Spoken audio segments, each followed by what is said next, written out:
front on, so we're going to get rained out. That's why you see me kind of in a hurry. This is double check to make sure, and then the top front. And you might wonder, well, how can you have this stuff? That can literally be up and down quite a bit, because the top front that we ordered is 1.5 inches, 1 inch, and then 3 inch when it has a hemmed bottom.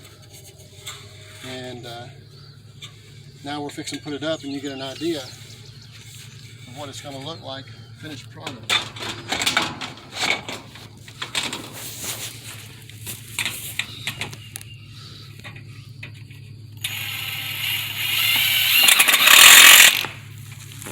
Okay.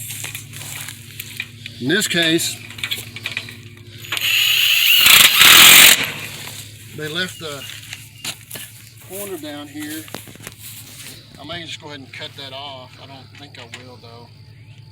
I'll just leave it because they saw fit to it, but I would never have had that ugly piece hanging down. But anyway, you see how that 3 inches covers up? Lap over. Now wherever you decide which way you're going to lap over, you want the underneath this, so that when underneath that you would see this lap. That's something you use with soffit and fascia, or a fascia to run, so that you see it come house, pull up, or step house and down. Do that so you don't have this lapped over. So that's what we're doing. And next project I'm working on, which whenever I get my pouches out from underneath the metal, I will be wearing pouches, so I don't have to do all this running back and forth. It goes over 13 inches at 44.5, and I marked that. And then it's at 37 inches over, it's 47.5. So I marked that from that 13-inch point at an angle with a 4-foot level and a pencil. Using my unfamiliar snips, but seem to be working good. The Milwaukee snips seem to be a little lighter, a little thinner, cut fine. Don't seem to have any problem with depth, which in the past nobody could compete with Wiss because of the depth. And depth means speed when it comes to lightweight material.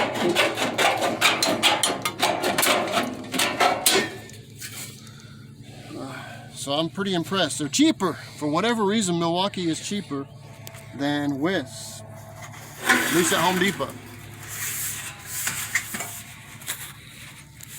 That may be Home Depot's fault, but anyway. I started to get irritated with Wiss because, can you hold that?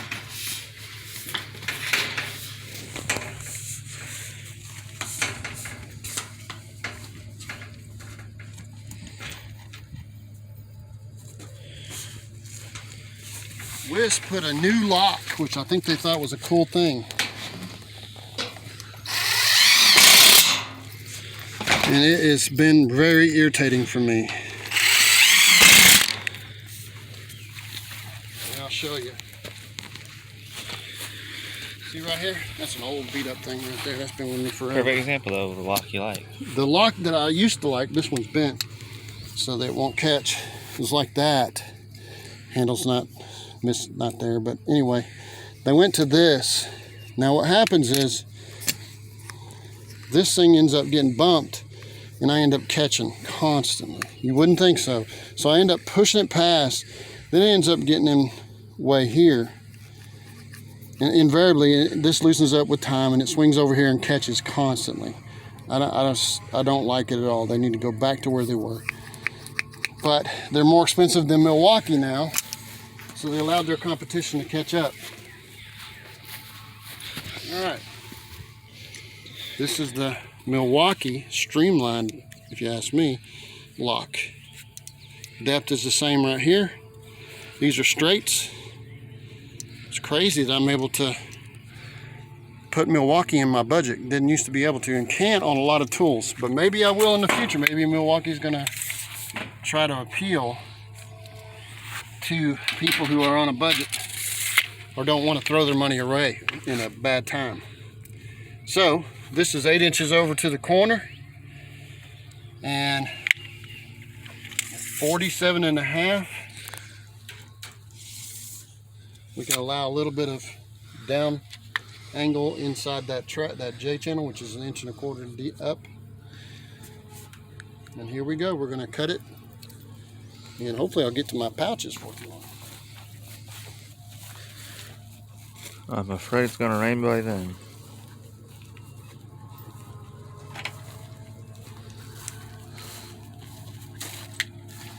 Let's see.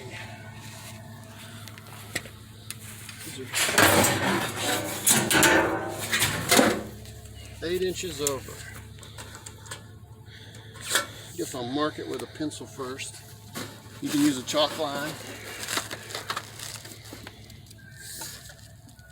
or straight edge.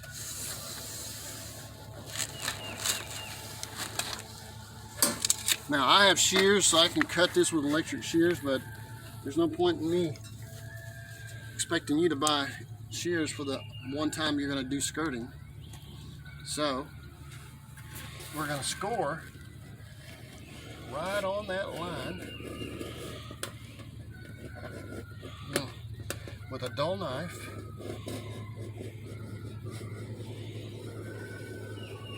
Right on that line.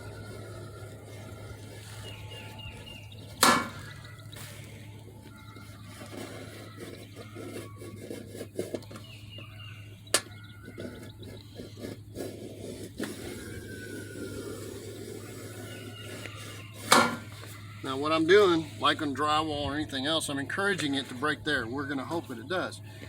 If I fold it this way, that notched out area will try to come together and actually get strong and fight you. What we're going to do is fold it, so we cut it, we're going to fold it open.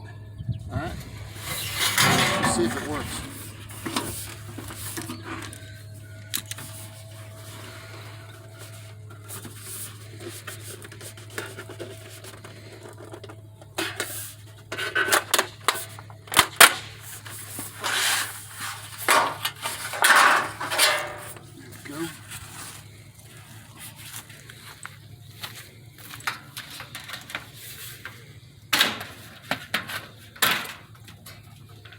And we're going to put a corner on this particular case. And you just saw me cut metal without having to have shears. Or snips. Or snips.